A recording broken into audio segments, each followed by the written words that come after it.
Hi everybody, welcome back to my channel, Nonstop Talking with your girl here, Vivian Liu. Today I will be discussing my most disappointing TV shows and movies I watched in 2022. This obviously isn't my worst list, so I didn't hate any of these that I will be talking about today. It's just that something happened and they just ended up disappointing me. So I have 6 titles today, and I'm going to be going through them in alphabetical order. And it's nice. This year, the worst list is short, the disappointing list is short. So 2022 was a good watching year for me, and I hope that continues into 2023. Now, let's get started. First on the list is A Discovery of Witches seasons 2 and 3. So I feel like if you were a Twilight fan, you would probably enjoy the first season of A Discovery of Witches. It's about a romance between a university professor vampire and I guess she got her PhD and she's interviewing for a position, but she's a witch and it's forbidden, and the forbiddenness and chemistry and passion is just so sizzling hot the first season that I was like, oh my god, I'm so sold. This is adult Twilight and I'm so excited this found me. And then the second season, it just went a little bit nonsensical. I was just where is this story headed? But I felt a lot of plot lines were dropped. A lot of things were not explained. It just wasn't satisfying, and it just made me really, really sad because I gave the first season a 5 out of 5, and I literally paid for, because it's on a random streaming site, so I paid for it through Amazon to watch it, and I was so in love that first season, and to see how far it fell in particularly season 2, it's just, yeah, it let me down. Second is Bling Empire season 2. So the first season was such a guilty pleasure watch. I had fun with it. It entertained me. We're following the ultra rich Asians living in the States, and just their lavish and abundant lifestyle. Opulence, I'm assuming, is the word I can use here. However, I think with season 2, which you do see with reality shows, is that the fame had gotten to them. It felt way more scripted. People felt like they were forced to be in certain scenes. And the thing is that, yes, reality shows is scripted. I get that.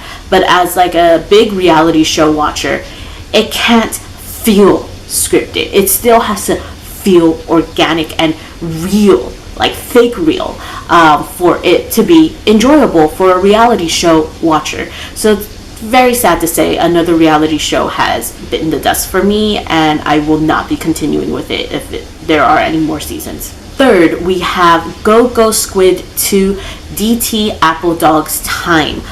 我的时代，你的时代. I loved Go Go Squid 1. It was fantastic. It's so fluffy, so romantic, and just oozing with cheese in the best way. And I introduced it to a friend who was also who also loved it, and we would just fangirl over it together, and so I was looking forward to the sequel, and I started it immediately when it came out in 2021. However, they completely changed a lot of the cast, and it just no longer felt similar, and I think the way that they changed so many people was very jarring and upsetting, and I kind of lost interest in it as I was waiting for episodes to come out, so I took a break. But I decided, you know what, like with how much I loved the first season, I have to be understanding that it is following a different couple. Let me try to watch this with like fresh eyes. And I started it again in 2022. So the second season, we follow the owner's cousin, who's like the leader of the team, and then his romance with the owner's former teammate. It's an age gap romance where like the female is older, but it never felt that way. And their story was like slightly introduced in the first season, but they decided to like overhaul all of that and like make it completely new. Like different things happened instead.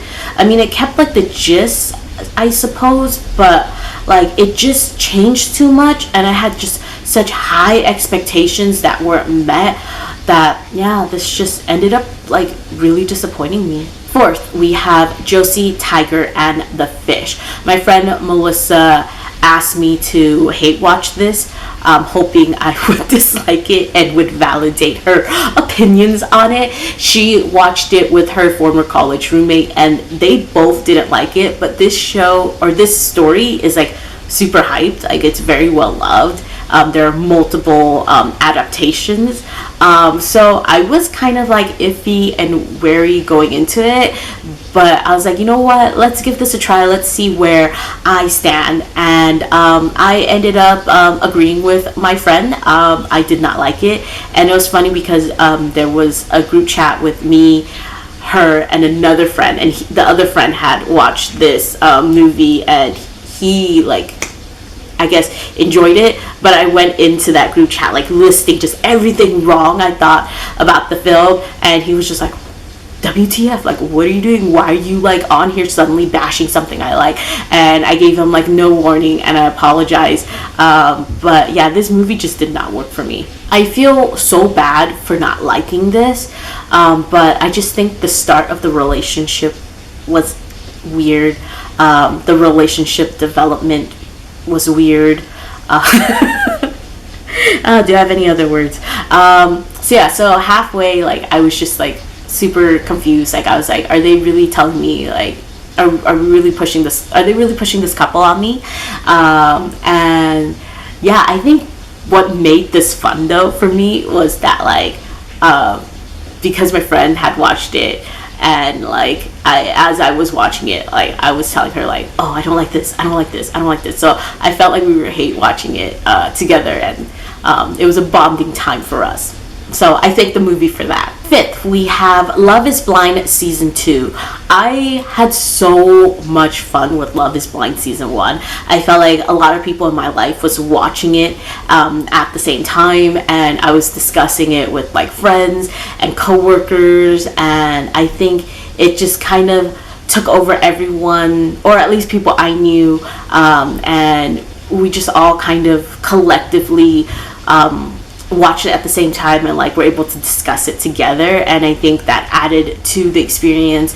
And I thought like the concept was like novel in a way, and I was looking forward to the second season, especially because there was some success with the first season. So I felt like, oh, this isn't just a reality show where people are coming on pretending they're finding love, but really they're just trying to look for clout.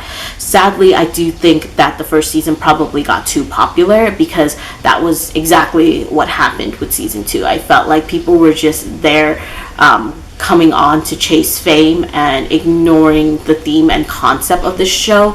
And I get it, right? Like a lot of these reality shows are for people to like promote themselves, but I feel like for all intents and purposes, like you still have to follow like the rules of what is supposed to be going on in the concept, and I just felt like that was completely lost. And I think it's hard for me to find like a reality show enjoyable when like there's wasn't a single pair I was rooting for, there wasn't a single person I like wanted to support.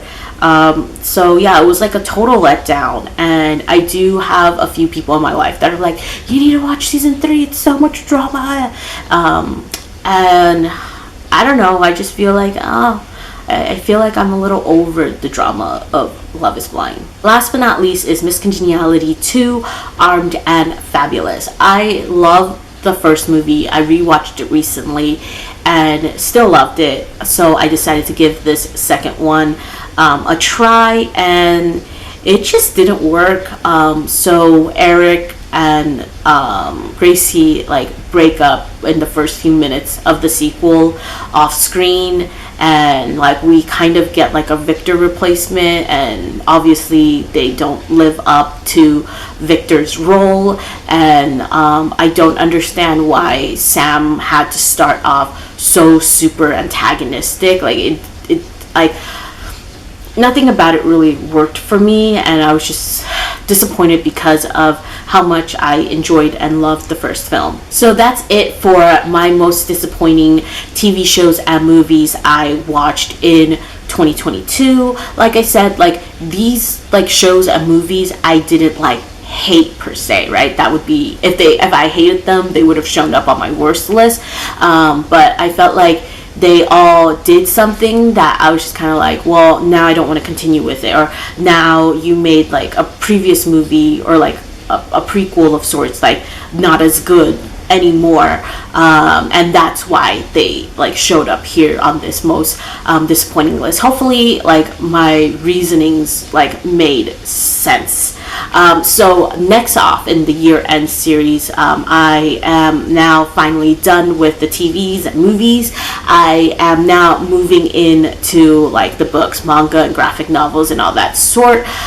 So I will be starting off with favorites of the best video and then going from there.